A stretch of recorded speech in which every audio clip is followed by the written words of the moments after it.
नाम जपो, आचरण सुधारो, जाने आपका एक गलत आचरण आपकी माला के जप की संख्या को कितना कम कर सकता है।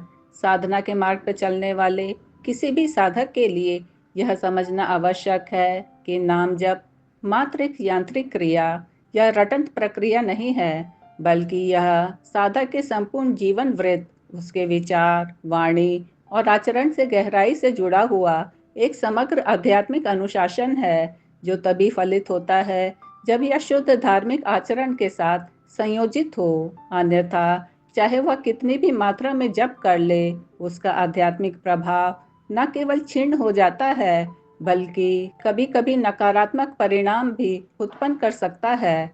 भारतीय शास्त्र, विशेषतः वेद, उपनिषद, पुराण और भक्ति ग्रंथ इस बात पर एकमत है कि नाम जप केवल उच्चारण की प्रक्रिया नहीं है, बल्कि यह एक डिवाइन वाइब्रेशन है जो साधक के अंतःकरण को शुद्ध करता है और उसे ईश्वर के निकट ले जाता है।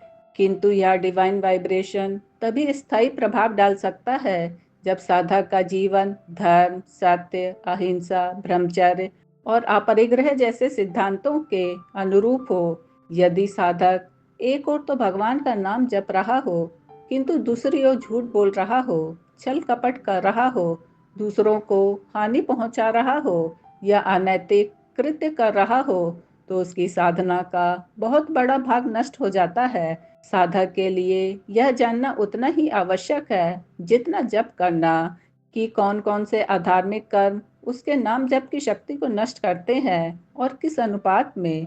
शास्त्रों एवं संत वचनों के अनुसार यह हानि कभी कभी गणितीय रूप से मापी जा सकती है, ताकि साधक को चेतना मिले कि कैसे एक बार ही गाली देना, क्रोध या अपमानजनक वाणी का प्रयोग करना जिससे दूसरों का मन दुखी हो, लगभग 30 मालाओं के फल जप को निष्फल कर देता है, क्योंकि यह अहंकार और हिंसा की मानसिक तरंगे उत्पन्न करता है। रिश्वत लेना या देना, लोभ और अन्याय को पुष्ट करने वाला यह कर्म लगभग 500 मालाओं के पुण्य फल को नष्ट कर देता है, क्योंकि यह सत्य और न्याय के विपरीत है। झूठ बोलना, विशेषकर अपने लाभ के लिए असत्य कहना, लगभग 50 मालाओं का प्रभाव समाप्त करता है, क्योंकि यह आत्मा के सत्य स्वरूप के विपरीत है। पर निंदा, दूसरों के दोषों की चर्चा करके उनकी प्रतिष्ठा को गिराना, लगभग 70 मालाओं को व्यर्थ कर देता है, क्योंकि यह ईर्ष्या और द्वेष को पुष्ट करता है। क्रोध में आके हिंसा करना, किसी को शारीरिक या मानसिक हानि पहुंचाना, लगभग 300 मालाओं को नष्ट करता है, क्योंकि यह अहिंसा व्रत का सीधा उल्लंघन है। व्यभिचार या अवैध संबंध यह न केवल ब्रह्मचर्य व्रत का नाश करता है, बल्कि लगभग 700 मालाओं को व्यर्थ कर देता है, क्योंकि इससे मन और इंद्रियां अत्यंत चंचल हो जाती हैं। ईर्ष्या और द्वेष, निरंतर मन में दूसरों के प्रति जलन और शत्रुता रखना, लगभग 100 मालाओं का प्रभाव नष्ट करता है, क्योंकि यह करुणा और प्रेम के विपरीत है।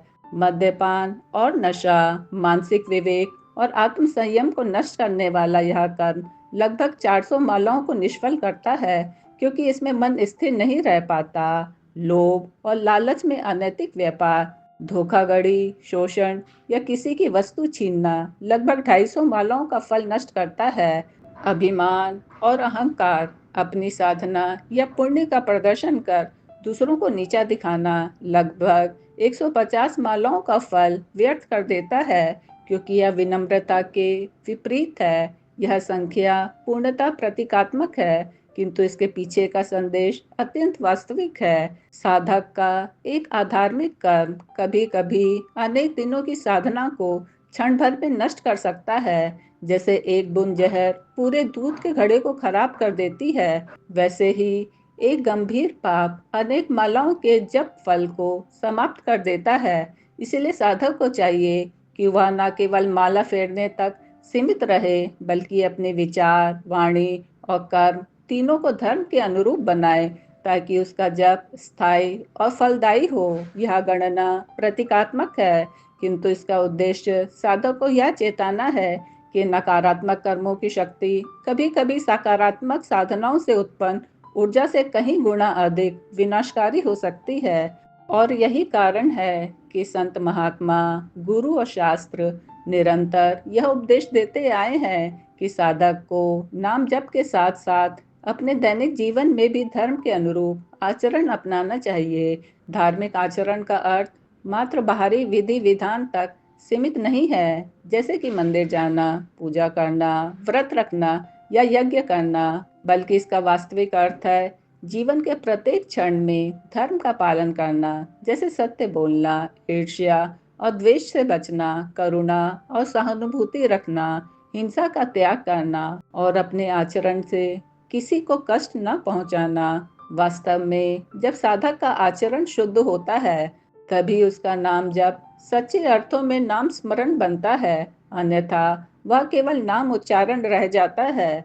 भगवत गीता में भगवान श्री कृष्ण स्पष्ट कहते हैं कि योग और साधना में सफलता पाने वाला वही है जो संयमित आहार विहार, संयमित कर्म, संयमित निद्रा और संयमित जागरण का पालन करता है। इसका सीधा आशय है कि साधना के साथ जीवन का अनुशासन और धर्म संगत आचरण अनिवार्य है। इसी प्रकार श्रीमद् भागवत पुराण में यह शिक्षा दी गई है कि यदि कोई व्यक्ति बाहर से साधु दिखे किंतु भीतर से छल और कपट से भरा हो, तो उसका नाम जप केवल मुख की गति है, आत्मा की नहीं। मनोवैज्ञानिक दृष्टि से यह भी सिद्ध हुआ है कि यदि साधक का आचरण उसके जप के भाव से मेल नहीं खाता, तो उसके भीतर संज्ञानात्मक असंगति उत्पन्न होती है, जिससे उसकी आंतरिक ऊर्जा बिखर जाती है और उसका मन स्थिर नहीं हो पाता। मन की यह अस्थिरता जबकि एकाग्रता को नष्ट करती है और साधना को सतही बना देती है। आध्यात्मिक विज्ञान के अनुसार जब से उत्पन्न ऊर्जा एक प्रकार की सूक्ष्म विद्युत चुंबकीय क्षेत्र या ऑरा निर्मित करती है, जो न केवल साधक को आंतरिक शांति और शक्ति देती है, बल्कि उसके चारों ओर के वातावरण को भी शुद्ध करता है। किंतु जब साधक कोई आधार्मिक या नकारात्मक कर्म करता है, तो वह इस सूक्ष्म क्षेत्र में छिद्र या दरार उत्पन्न करता है, जिससे जप की शक्ति बाहर निकल जाती है और नकारात्मक शक्तियां उसमें प्रवेश कर लेती है। यही कारण है कि कबीरदास जी ने कहा है, जप माला फरी करत, जप मन का फेर दे, सच्चा मन समर। अर्थात माला फेरने से अधिक महत्वपूर्ण है मन को शुद्ध करना। इस संदर्भ में एक ऐतिहासिक दृष्टांत भी उल्लेखनीय है। एक बार एक साधु प्रतिदिन हजारों बार ईश्वर का नाम जपता था, परंतु उसके स्वभाव में क्रोध और कटुवाणी का त्याग नहीं हुआ था। परिणाम स्वरूप उसके गुरु ने उसे समझाया कि तुम्हारा जप आकाश में उठते उठते ही तुम्हारी वाणी के विषैले तीरों से नष्ट हो जाता है। इससे स्पष्ट है कि जप की सफलता के लिए वाणी, मन और कर्म की पवित्रता अनिवार्य है। यदि हम इसे और गहराई से समझेंगे, तो पाएंगे कि धर्म संगत आचरण और नाम जप दोनों मिलकर एक प्रकार का स्पिरिचुअल सर्किट बनाते हैं, जिसमें जप ऊर्जा का उत्पादन होता है और धार्मिक आचरण उस ऊर्जा को सुरक्षित और स्थिर रखता है।